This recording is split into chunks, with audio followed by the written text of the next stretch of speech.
Okay. Hi, Scott.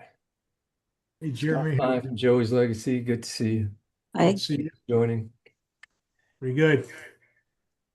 Thank you, everybody, for joining us tonight.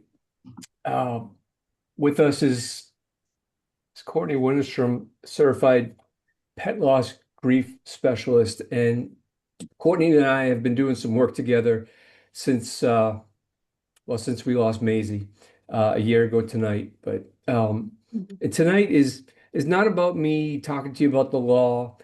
You can certainly ask questions, but tonight is about you and about what we know every one of us goes through.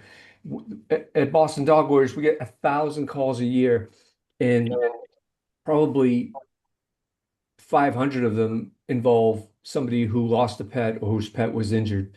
And I know the feelings I had with Maisie. We knew she had just a couple of weeks to live, and I worked so hard to be in the present with her. We went swimming. I played catch with her. She was not decrepit, but she had cancer, and I just worked so hard to appreciate those days. But still, now we're a year out, and people are saying, "Are you going to get a dog?" Maisie was our logo, and my wife and I still haven't made a decision. We're talking about it, but as Courtney and I have been working through, I have all these feelings. Is it time? Have I memorialized Maisie enough? Have I respected her enough? And then can I handle it? Do I want to go through this again? Because I think that, I mean, the first week was ridiculous trying to get through every day, but thanks to the people who are supporters of Boston Dog Lawyers, I stayed on and we did our work, and so many people reached out, and that group mentality was so helpful to know that everybody else has gone through this too, and that's part of what I wanted to try to capture tonight. Um, and you know, I I feel like the day 8 is an important day to get to after your pet dies, because if you can get through 1 week and then say, okay, I got through 1 week, then you can start to measure it in weeks instead of hours. And for me, that was a big step. So, Courtney, thank you for being with us. This is the first of many. I hope Courtney works privately with people, and certainly she'll be a resource for all of us. I want to also acknowledge Grace Lopes. Grace has on with us, and she has sent me so much information on how to cope with pet loss. She was such a source, and I see you on there right now, Grace, and really appreciate you being here. Courtney, do you want let's get to it. Want to introduce yourself? Yeah, sure. That sounds good. Thank you so much for having me. What a great day to memorialize Maisie even further. Um, it's wonderful to be here and to connect with everybody here. And just to give you a little bit of sense of who I am a certified pet loss grief specialist through the Association for Pet Loss and Bereavement, where I'm a volunteer. I do their webinars and I'm in their chat room. And I'm a certified companion animal end-of-life doula as well. And I'm launching a podcast called The Hardest Goodbye on grief, healing, and the animals who changed us. So I just really want to basically make it my life's work to help people through pet loss. And when people come to Jeremy's office, they're often in crisis and they've had a really kind of traumatic pet loss, which adds an extra layer of anguish to the suffering they're already going through. So I just really want to sort of help people know what to do when or during those first 72 hours that can be often the hardest. It's really great to be here, everyone. And as Jeremy said, I'm happy to be in touch after the webinar and to be a resource for anyone here.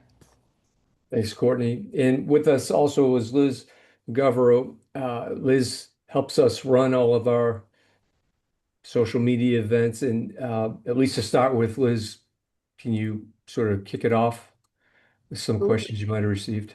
Yeah, so thank you for being here, everybody. Just a quick note, if you have any questions that come up during the conversation, type them into the chat and we have some time set aside at the end for questions. So I'm going to start with Courtney. So Courtney, I'd love to talk about how, when somebody loses a pet suddenly or traumatically, what's actually happening to them emotionally in those first days or hours. Absolutely. It's a great question. The first thing to know is just that pet loss in general is one of the most excruciating experiences that people ever endure. And that's even under the best of circumstances when you lose an animal to sickness and old age after a long time and you've been able to prepare.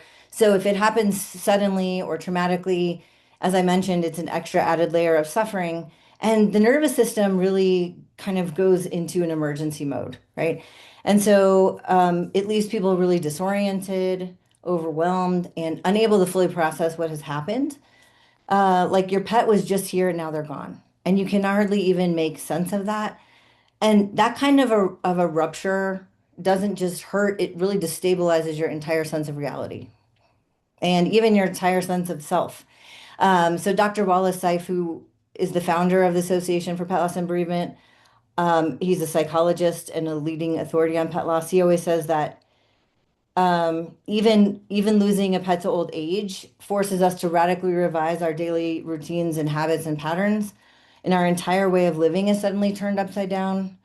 So imagine that this has happened suddenly, then it is exacerbated that much more. And in this state is really, really difficult to think clearly or make grounded decisions because you're really in shock and disbelief What at is that phase. what does that shock actually look like? Yeah, so shock and disbelief tend to be sort of the earliest phases of grief, stages of grief that people go through. But they're really together, they're kind of like a psychological, they try to protect you psychologically. They're psychological protection insofar as they create a temporary like resistance to the reality that's happening, that it feels too impossible to absorb all at once. So shock is sort of what your body does, and disbelief is what your mind does to try to catch up.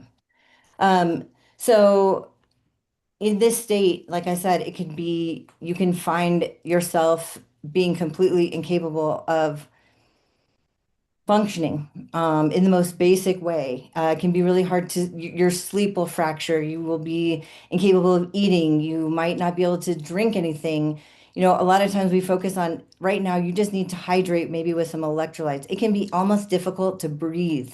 I Mm. can't even tell you how many times people have said, I don't feel like I can get any air in. I cannot even breathe. And you can be exhausted from sobbing and crying. And that is actually extremely hard on the body. So you're really in an emergency situation where you just have to really slow down and stop and focus on what your body needs and do anything and everything that you can to take care of yourself. But Courtney, when on Maisie's last day, I just remember we couldn't come home. We couldn't come home. We did things. We went to like a Shake Shack. We went to another fried chicken place. Then we went to dinner. We just do anything to not come home, just stuff in our faces. But when we came home, you're looking for this little love machine suddenly that's not here. Um, should people, do some people just, I mean, sometimes I tell people, well, you've got all the things you need to have a pet. You've got all the, the food, the equipment, and you have a need for the love coming back, and you have the love to give. So do some people just go out and get another pet, and should they feel bad about that? Yeah, that's a really good question. It's an incredibly personal decision for people when, when they're deciding whether or not or when to get another pet. And so there's no right or wrong answer per se, but I do think grief is often love with nowhere to go. And a lot of people will feel like they need an animal in their life and they will find some comfort, right? They'll let another animal come in and help to heal them. And that can be very, very good for people. Other people are hesitant because they feel like they're somehow like dishonoring their pet's memory. I've heard them say like, I feel like I'm cheating on my dog or my Mm. cat, or or I'm trying to replace them, which is not the case. And so sometimes I just tell people to think, what would your pet want for you? If your pet is I like that. very, very much is very invested in your well-being. If another pet will help you, then yes. But it usually does take people a little while before they're ready to do that. There are a few that can go out that very next day. Others take months, years. It's a very personal decision. When we get a call, when I first started, you know, maybe we'd see a story on TV and think, boy, too bad that person doesn't know about us. And then we started seeing stories on TV and people were calling us as they were on. And then people started calling us about their pet from the veterinary office or from the boarding facility or from the groomers where they got hurt or harmed as it's happening or just a few minutes after. And I understand the urgency because you've got to speak up for your pet. You've got to advocate for your pet. And so the first part of that is this pet owner guilt where I hear it, I see it, this guilt that why did I take a vacation and leave my dog or cat at that facility? Why did I pick that vet or why did I have to groom the dog? Why couldn't I have done it myself? And it's my fault. And sometimes I'll tell people because we seek accountability, when the people who should take accountability are not, we're going to internalize it. But also, not everything is someone else's fault. So, can you talk about that? And I don't want to rush through it, but that grief, that guilt part of grief that is right there.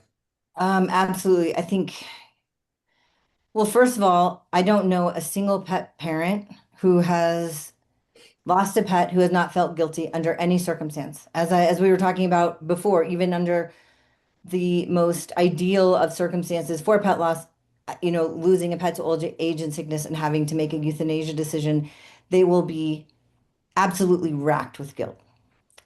Now you have a situation where there's a traumatic loss, and that is going to again be exacerbated tenfold.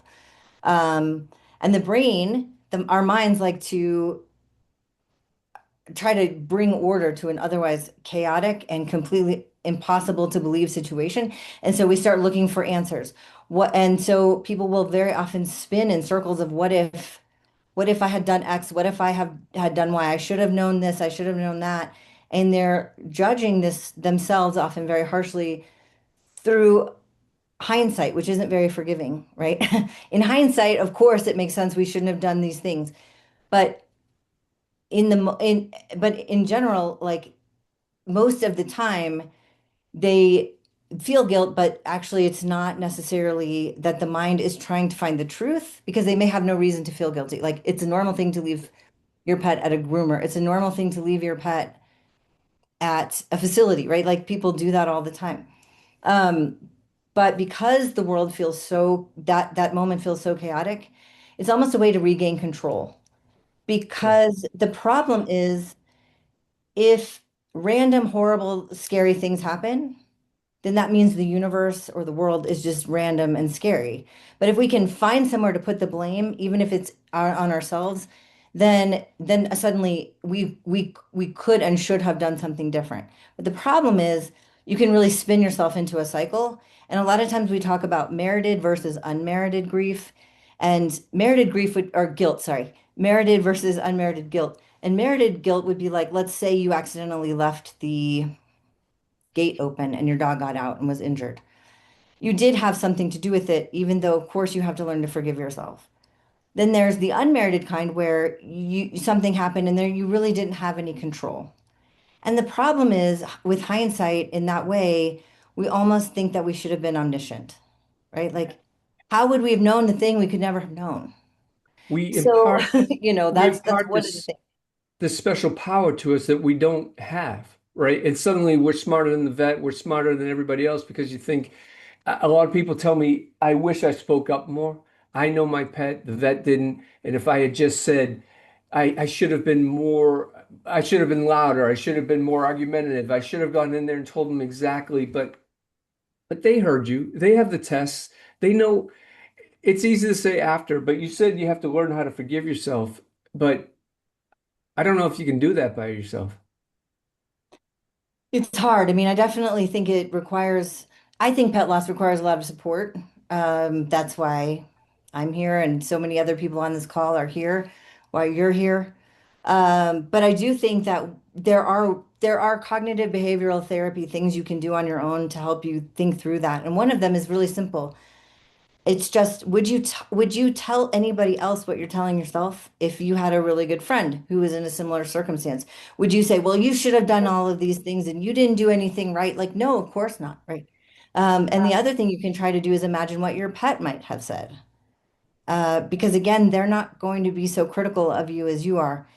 And the other thing again is to just remember that hindsight can be really cruel that way if you're looking at it through that lens, because we're not we're not omniscient. We're just only human and we only can do our best with the information that we have. And it's a really, really painful cycle when you get stuck in the what ifs and should haves and all of that, because you're just trying to basically make the universe make sense in a situation where it can't make sense. You just gave a great tool. I love that.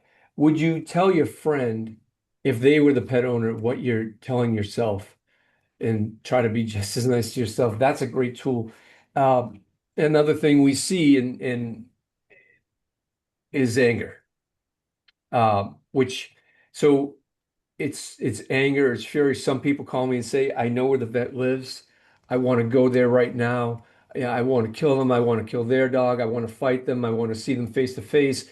And of course, I have to take it serious and I'm guiding people. Obviously, that's not the way to do it. But if you do it through legally through a lawyer, through the court system, it can also take a lot longer. But when people call with this kind of anger right away, and they certainly expect that I can do something, the team can do something right away. I've started to put in, not consistently enough, but a buffer that I really think that I should try to have this. I don't want to turn people away, but I think I should say, let's set up a meeting for day 8 or day 9 if it just happened, because they may feel completely different. There might be other ways to honor their pet. And usually when they're calling me that soon, they don't have their pet back yet. So that's probably part of it. So can you talk about the anger and what it means to physically get your pet back? Yeah, absolutely. Those are both really good questions. I think obviously there are times when the anger is valid, right? It is a valid response to a horrible situation. But the problem is when you're in the initial shock and disbelief of grief, it's very hard to process information. It's very hard to get the facts of anything. And so I would say that that very raw first 72 hours is not the best time to make decisions. And it's, if you're going to be angry, that's okay. But like maybe you're going to find out more facts later. Um, it's tricky, right? Because I'm not telling anyone on this webinar that they don't have a right to be angry if something horrible happened to their pet. Nobody would say that. No one in their right mind would say that. But there are times in which the nuances will come out a little bit more when you are able to breathe and think a little bit more clearly. Because there are also ways in which not only are we not omniscient, but pet professionals are also human and they may not have known everything. And there's just ways in which things may come to the light, may come to the surface or may come to light that you don't know right away. And so I just feel like the first week or so, or like you said, the 72 hours week, not a very good time to make decisions because you've got to tend to the emergency that's happening in your body and in your mind before you can process complex information. And that's just for any of us. None of us are very good at doing both of those things at once. And that reminds me, I'm looking around. I got to go get Maisie. So Liz, can you? Yeah, She's downstairs. I got to go bring her up. absolutely. Okay, while he's doing that, you also mentioned, Courtney, people start to doubt their own sanity when they're in that state. Can you talk about that a little bit? Yeah, I just really want to normalize this, that when your whole world is turned upside down and you can't breathe and you can't eat and you can't sleep and everything in your world is fractured, people start to wonder if they're losing their minds. It's just a really common feeling, and you're not. Again, this is just a psychological protection, like coping mechanism that your body and mind have to kind of try to get through this emergency situation. And it's not a loss of sanity. It's trying to catch up to something that feels impossible to make any sense out of. Again, it's really hard when your pet is here 1 minute and not in the next minute. Like that is so disorienting and shocking and overwhelming and harrowing. Um, it doesn't mean that there's anything wrong with you if you feel these really intense emotions and wonder if you're going to be okay. Very, very common. in the first couple of days, especially. Today, when I was in court on a cat custody case, there was a break, and the clerk said to me, "Why are we here?" It's because I want to get my client's cat back. She's like, "A cat?" And I've heard that for 10 years, that we're in court for that. But I said to her, "Well, do you have a pet?" And she said, "I did. I had a Cocker Spaniel that died, and I would never do it again." So she has a different view of pets now than she did when she had the Cocker Spaniel. But I know that if somebody took her Cocker Spaniel, um, we'd be the first one she'd call, and she'd want us to go to court and fight to get it back. But there is a whole section of people that still, although it's dwindling, who say, "Come on, it's just a pet." I mean, we see people are getting paid time off for pets. So, should you be surrounding yourself with certain people during the first few days? It helped me, like I said, immensely to have this audience of people who could share their own thoughts. But should you seek out certain people? Oh, that's such a good question. Yes. The first thing I just want to say is that more and more research is suggesting that to our brains, our pets are just the same as our own human infants. And what I mean by that is there's brain imaging studies and a bunch of really cool, a cool body of research coming out that suggests that we bond to them like in the same parts of our brain and with the same exchange of love hormones like oxytocin as we do with our kids. And so, to us, when we say they're our babies and our pets, sometimes people cringe, but science really is supporting that they are our kids. So, that said, that's how serious it is, and that's how deeply we love them. So, if anyone is going to be dismissive of your bond, it's much better to be around people who get it, to be around animal people who won't dismiss the intense love that you had for your pet, because that's just another layer of pain. We call that disenfranchised grief, right? When there's a kind of grief that doesn't get the social recognition or rituals or support that it so needs and deserves. So yeah, if somebody wouldn't say, well, that was just your child, just get a new one, right? Why would they say that about our babies? And it's one of my missions in life to get people to get to really understand that. Like those of us here, we get it already. This is an audience, we don't have to explain that to you, but you don't want to be in this kind of crisis, having to then also justify the level of your suffering. I saw a question in the chat, and I mean, we're all pet owners, so I know what they're saying. I remember when Maisie maybe turned 10, and then you start to think and you start to anticipate. And oddly, one of the relief, I felt a little relief, which I hate to say, but when Maisie finally passed away, I no longer had to worry about it. Like I no longer had to walk around and say, "Oh, what am I going to do?" or just be so sad. So tell us about anticipatory grief and why we do it and how to instead maybe if we know we have the right tools to set up to deal with it, we'd less fear it less. I don't know.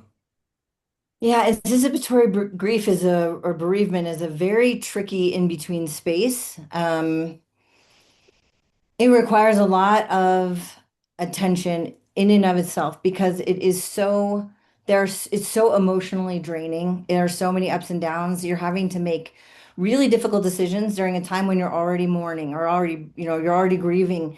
And then you have to decide things like quality of life, is my pet still have any quality of life or not? When it's time, how will I know when it's time? And when it's time, how do I want to, do I want to have euthanasia? Do I want to have it in home? Do I want to have it at her favorite vet's office? All of those decisions. What about the aftercare? There's so many things you have to decide, especially if you're managing complex like palliative care. A lot of people are dealing with medications and sub-Q fluids and all of these things that are they're very overwhelming. And so it's an incredibly difficult time. I will say that you mentioned when you started that you tried to be very present with her. And that is something that we can do. We can try to slow down and remember that our pets are very, very much in the moment. And so as much as we can to be in the moment with them is very helpful. Um, but it is not easy. And what you're expressing is common where people feel a certain relief because maybe sometimes people will give up their entire lives and they don't realize how bad it's gotten that they're taking care of the caretaking of their pets has become so intense that they don't leave the house. They no longer have a social life. Sometimes they're not working anymore. And it just gets compounded by the stress of making sure that your pet is okay, knowing that eventually they're not going to be okay anymore, and there's only so much you can do. And so it's a hard time. I think the best thing that we can do in that in between space is really to try to get as much support as we can. There are really good hospice and palliative care veterinarians if you can afford them. Making sure that you have a good relationship with your veterinarian to help you make decisions. It can be really good to have a care plan. Like, okay, if XYZ happens, then I'll know that this is time so that you don't spin in circles when you notice certain things declining or certain things coming to a You, becoming unbearable to watch. Um, and just getting as much support as you can and trying to be as present as you can is helpful. And I will just say that that's the first topic I'm dealing with on my podcast because it is a very difficult tell place us to about be. your podcast, please. Okay, great, thanks. As I mentioned, it's called The Hardest Goodbye on grief, healing, and the animals who changed us. And it has three main goals. The first is to help individual pet parents and families navigate their grief. The second is to help pet professionals like veterinarians and shelter and rescue workers who are carrying the weight of countless goodbyes and have a lot of compassion fatigue, if that's even a strong enough word.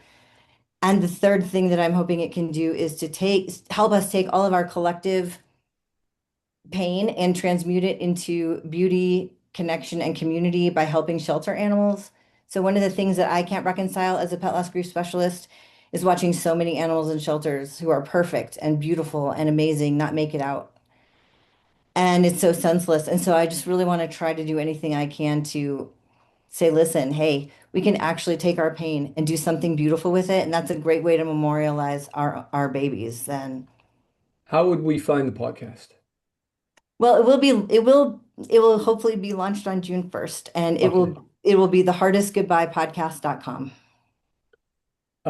Soon, I think we maybe should take some comments, but to be clear, I wasn't obviously relieved that Maisie passed, but there was this sense of relief that I don't have to wonder about it anymore. And so you talked about control. One thing I really feel in control of, I feel really in control right now because by not having a pet, I can make sure that feeling doesn't come back to me, those horrible feelings.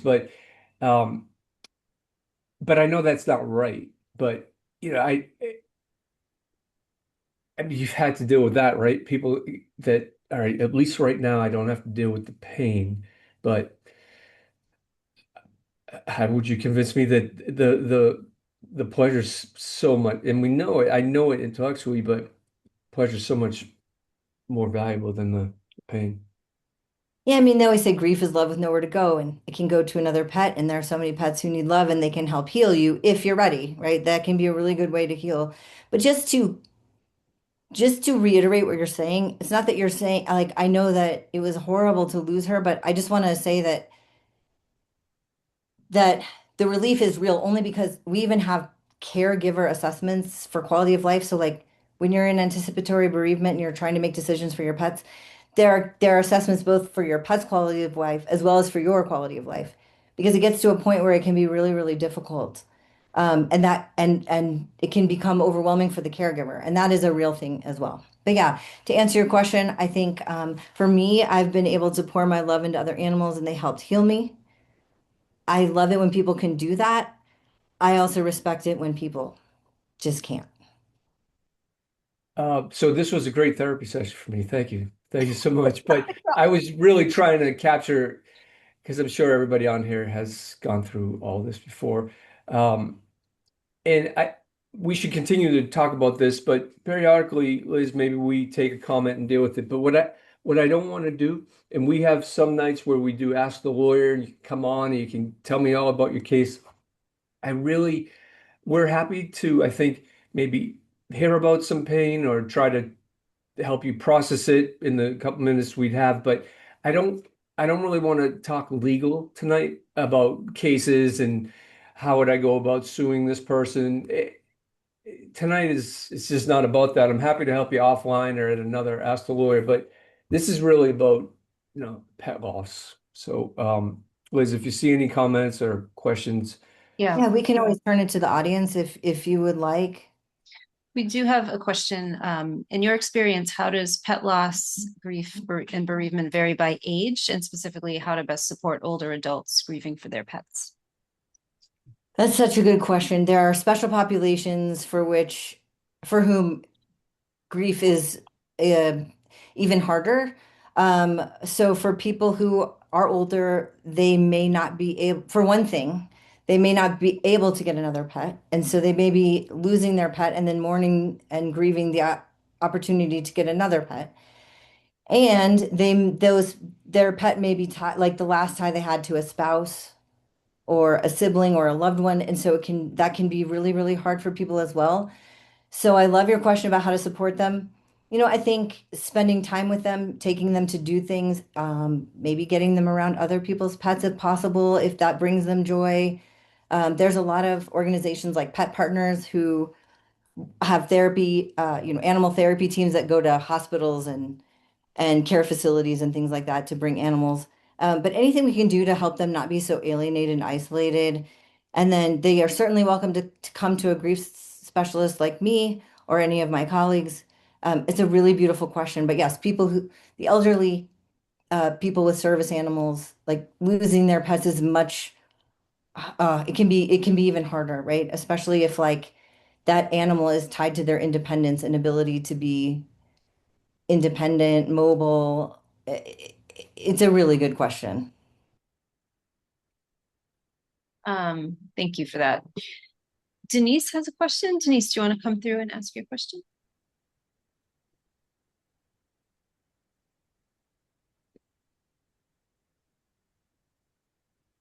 hmm.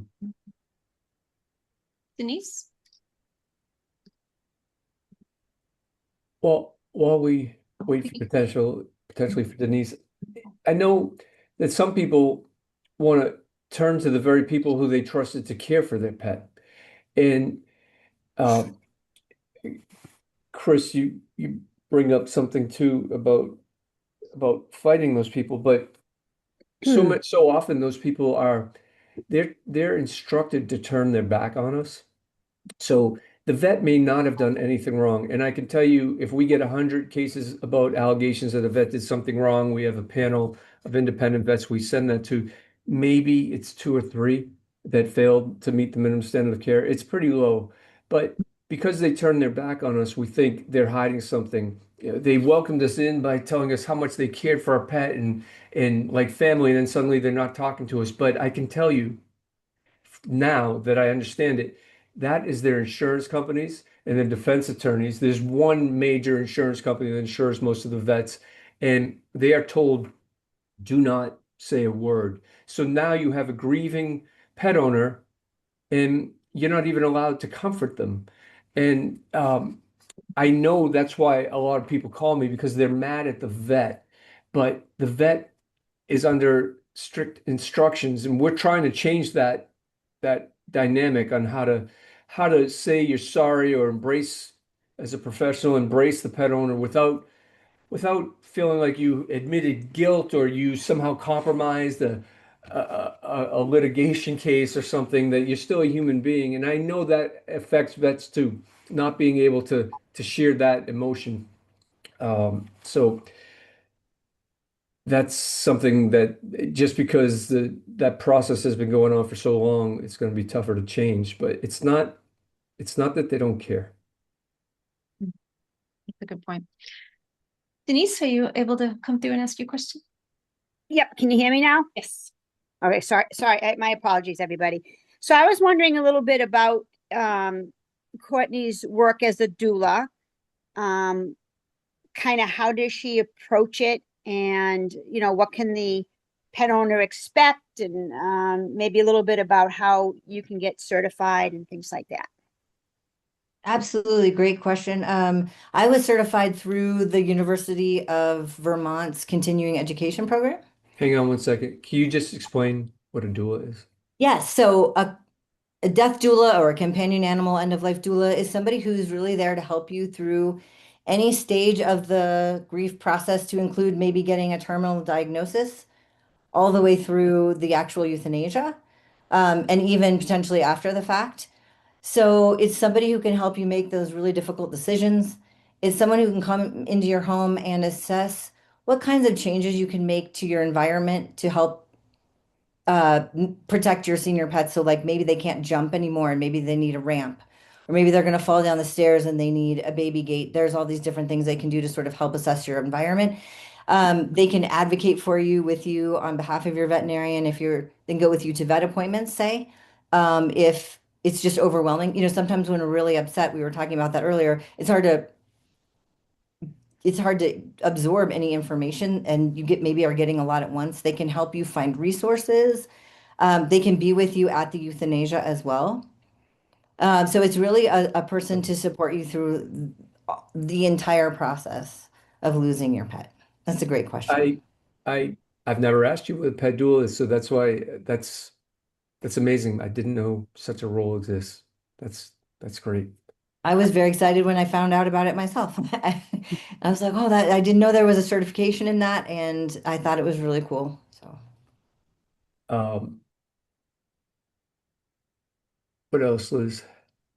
Did that cover everything, Denise? I think we, Yeah, I'm wondering a little bit of probably a weird question. I don't want to, have spend too much time on my question, but when my pit bull died, I'm the type of person that did not, I was so broken that I did not get another pet. But I donated, I donated my time with various animals and rescues and so forth.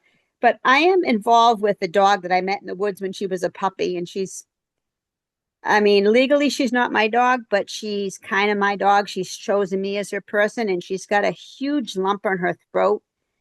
And I just don't think her parents, are giving her the care she deserves. Like, they tried her with the dog the other day in their backyard, and they know she's not good with other dogs. And there was a fight, and she comes away limping, and, they're telling me, oh, she's feral. She likes to be in the backyard. No, because when I take her, she has no interest in being outside. She wants to come in the couch and relax and, be with me. And I've tried to give him as much guidance as possible. What would you do in that situation? Because I made it clear that I want to be there if a decision ever has to be made, that I want to say goodbye to her. But, if I come on too strong, they could just say, well, we're just not going to let her, you see her anymore.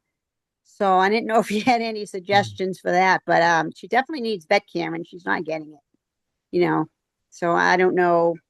I mean, I can answer it because we get that often. First of all, there's no feral dogs. So under the Massachusetts animal protection statutes, you must provide a home and shelter. It can be outdoors, but it has to be legitimate protection from shelter. And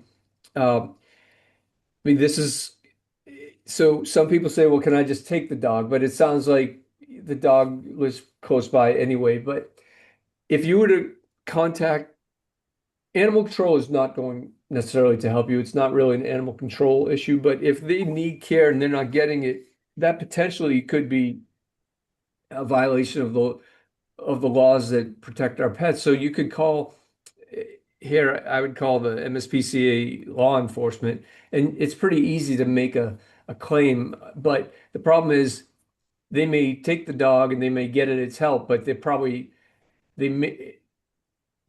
may not get the dog back.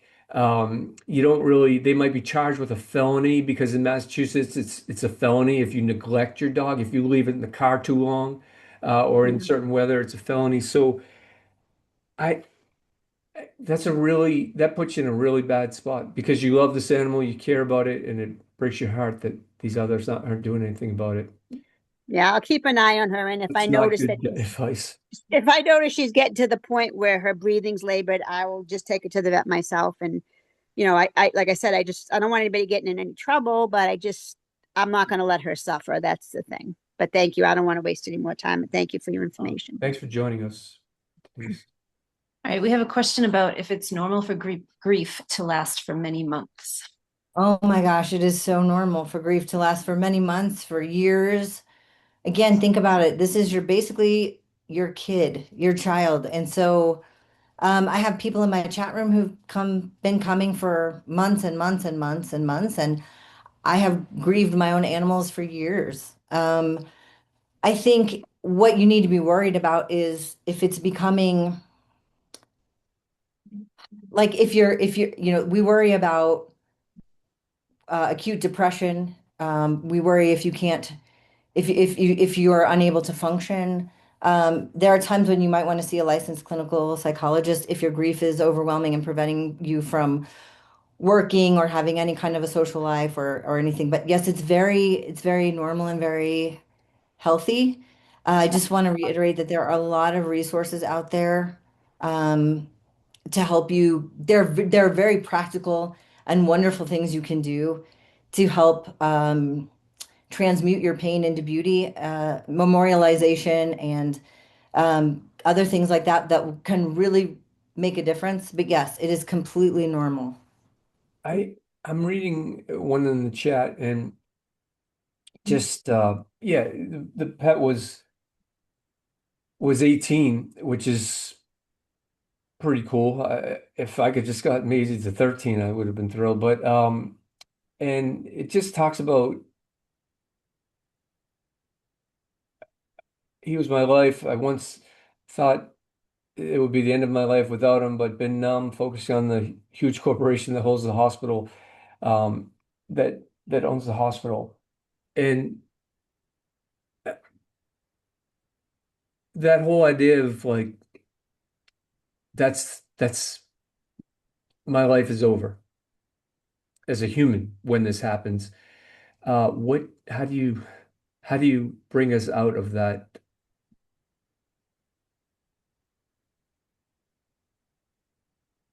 I'm sorry. So the question? I just want to make sure I understood. I'm trying to break down the question, but basically,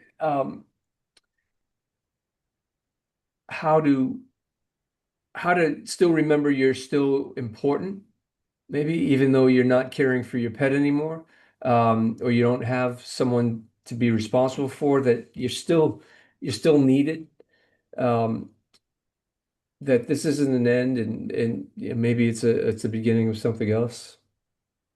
Yeah, so I think, and I briefly saw another question that ties into this, and it was the idea of like, is our inability to, does our cultural inability basically to talk about death exacerbate grief? And it does.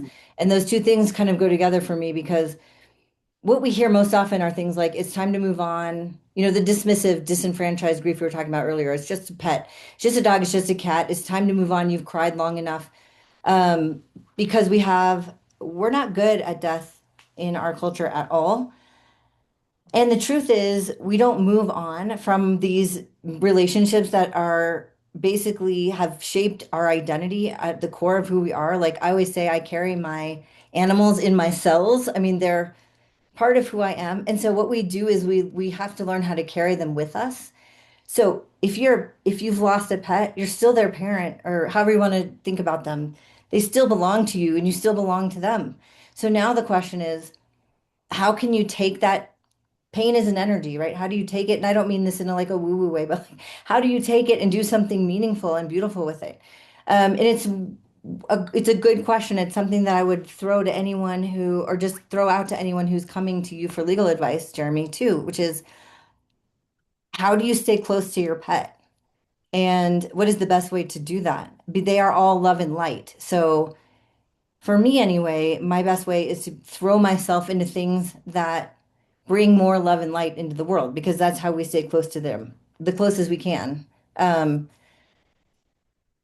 and that there's just no end of how you can memorialize your pets, what you can do in their honor, the beautiful things that people do for their babies. When my soul dog Kodiak died in 2014, he was a beautiful woolly husky, and he was my whole life. And I thought my life would end after he died. And I remember when he was euthanized at my house and they took him from me, I fell to the ground and I screamed like this guttural scream, and I thought, I can't get up off the floor. Like I'll never get up. And what I did was I ended up asking all of my family and friends to do acts of kindness in his honor for 49 days. And people did remarkable things for him, and it made me feel like he was still here. You know, they did beautiful things for him. They helped people, they helped animals, they helped the environment, just, and they all reported back on how like Oh, a they Facebook reported group. back to you. Yeah. Okay. Wow. And so, you know, it's just, you're not going to not be, that relationship is never going to not matter, right? So it's really like, how do we carry them with us? That's great.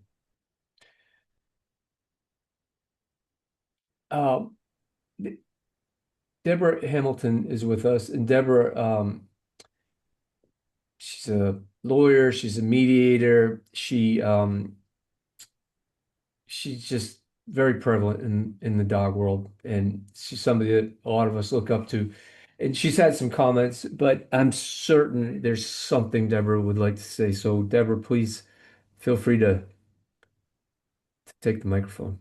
Hey, Jeremy, thank you. Thank Yeah, you. this is a conversation I have all the time with my clients because losing them, you can't even imagine the pain that people go through when they lose their pets. And often, like you said, Jeremy, they blame the vet. And I'm here today because that 72 hours is so important to take a breath. Most vets don't come to work every day to harm a pet. Jeremy is absolutely right that veterinarians are advised not to speak to their clients if their clients get angry. It's not a system that assists people to help each other through a difficult time. And on a personal note, um, I have said goodbye to a number of dogs. Sorry. And as I put in the Yeah. comments, my adventure has been enhanced by all my dogs. So losing them is always incredibly difficult. However, I wouldn't give up a minute with them to miss that part. Mm. And That's good. That's well said. you know, I understand when people can't ever think about getting another dog because this one was so perfect. And I've been having Irish setters since I was 12 years old. And every single one of them has been so different, even though everybody says, but they look alike. Um, Other than being girls or boys, they are not alike at all. And so I can really empathize with everyone here who's lost a pet. Not only have I lost my own pets, but I've lost pets that people have gotten from me. So when I hand them this beautiful 12-week-old puppy and their life together is just beginning, I always turn around and I start to cry, not because I've given them a beautiful puppy and I'm losing that beautiful puppy. No, because they're terrorists by the time they're 12 weeks. And I'm so glad to see them go and terrorize somebody else. I just know that I've given them the best day of their life and unfortunately started them on the road to the worst day of their life because, they're going to fall in love with this dog like you did, Jeremy. You fell in love with your dog. So I just want to empathize with everyone here that all of us here have loved and lost, but I don't think any of us would choose to not have loved. And I think that's what Courtney brings to the table when she helps you go through this. She helps you recognize that life would have been so much duller had the shoes not been chewed, the wall, the sheetrock, whatever, the trips to the vet because they ate something and you had to get it out, all of that stuff. And I'm so glad you addressed Lori because it is really difficult. And I'll do one more, Jeremy. I had a 34-year-old horse who hurt his eye, and I had to do surgery because it wasn't being relieved. The pain wasn't being relieved. And my dear friend said to me, he's 34 years old, and he may have, the surgery might go really well, and he may never wake up. I think when the vet asks you to take something off I could have left him with drops in his eyes that numbed his eyes, but he was still in discomfort. I think when we have them that long and the vet tells us we should take something off, don't ever blame yourself for doing it. I didn't blame myself for letting. What do you mean take something off? Lisa said that her vet had said you should take some sort of a growth off or something, and he was Okay. 18. Oh, yeah. So like my horse's eye. I just wish someone had said to her, at 18, he's like a Jenga puzzle. Everything is balanced. And when you introduce anesthesia, it is one of the things that gets pulled out and sometimes means nothing and sometimes it can mean everything. I just wish there was more clarity and information that they're given. You know, Jeremy, that a lot of the times it's the information the client doesn't get that creates the discussion. Right. So on that point, I will just say he didn't wake up. His surgery was a success, but he didn't wake up.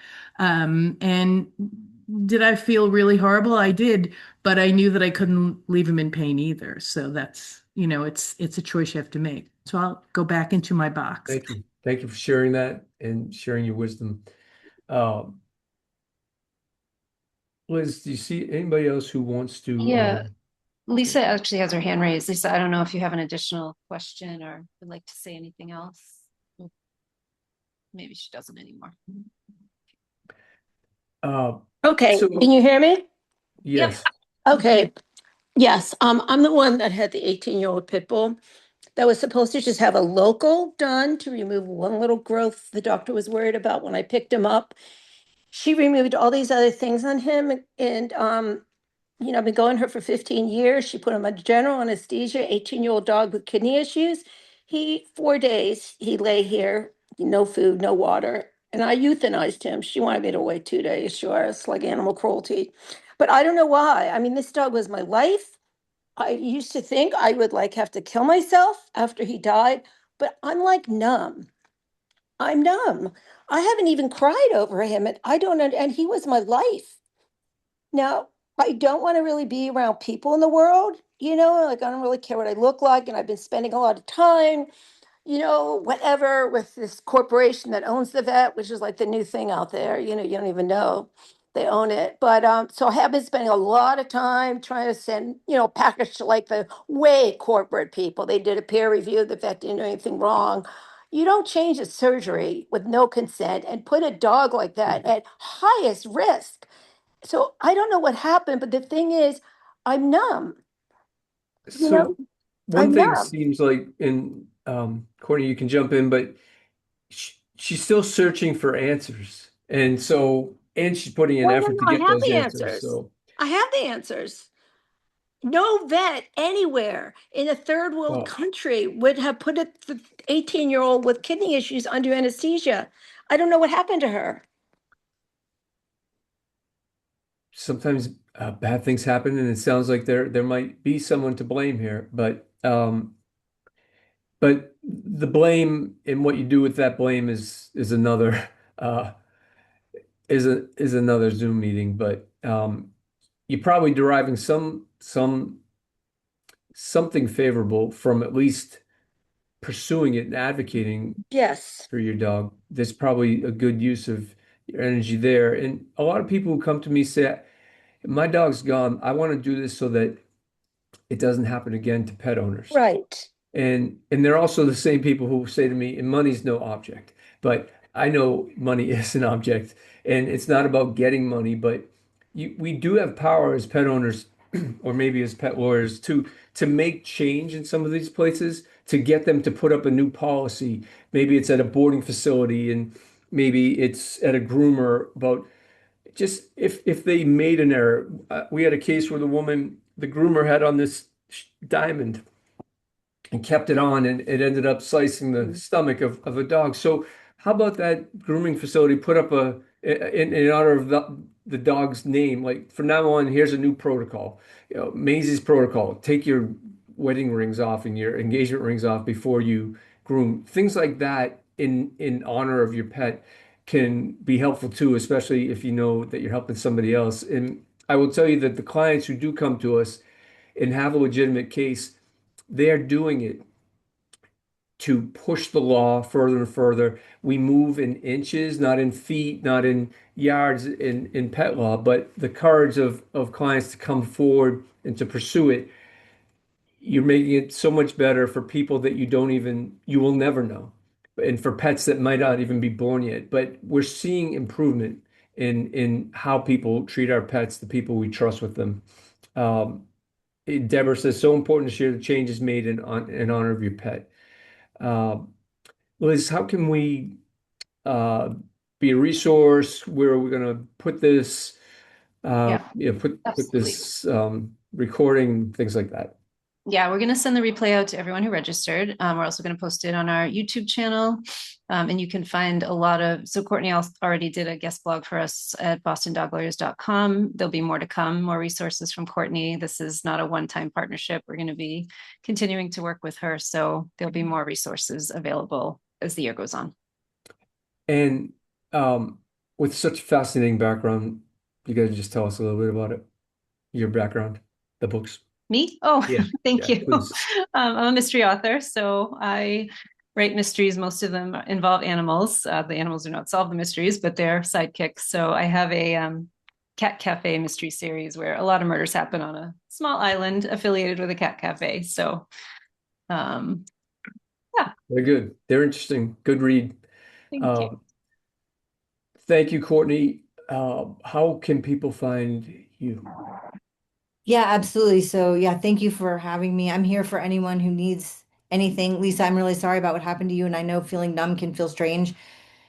Yes. It can be normal, but if you or anybody else would like to talk offline, you can just email me at thehardestgoodbyepodcast@gmail.com. And I'd be happy to set up a session or send you some resources. Another really good resource is, I mentioned earlier, I volunteer for the Association for Pet Loss and Bereavement. That's the aplb.org. They are a nonprofit, and there are different levels that you can join, but we have a chat room, we have webinars. There's a lot of resources there. There's a lot of good things you can read, but anyone who's struggling can hop into a chat room at any time. And again, you can make an appointment with me as well. I would like to see if we can get a shorter email address for you at some point. I Work know with that's words. true. I was trying to It's a write long it down, one. like, The hardestgoodbyepodcast.com is long. but I'm looking forward to that podcast. Hopefully, one day you'll have me on as a guest, and maybe some clients of mine. 100%. I absolutely will. Yes. And thank you for even letting me talk about it. I wasn't planning to do that. I appreciate it. I feel a little bit better as a pet owner. Thank you for helping me tonight. It's 7:30. I want people to want to come back, so I think a hard stop is a good thing sometimes, unless anybody has anything pressing, or I'm sure we could stay for a few minutes. But thank you to everybody who joined us too. I know there's so many other things to do on a beautiful spring night, but we're here for our pets. So thank you. Thank you. Thank you so much. You're welcome. Thank you.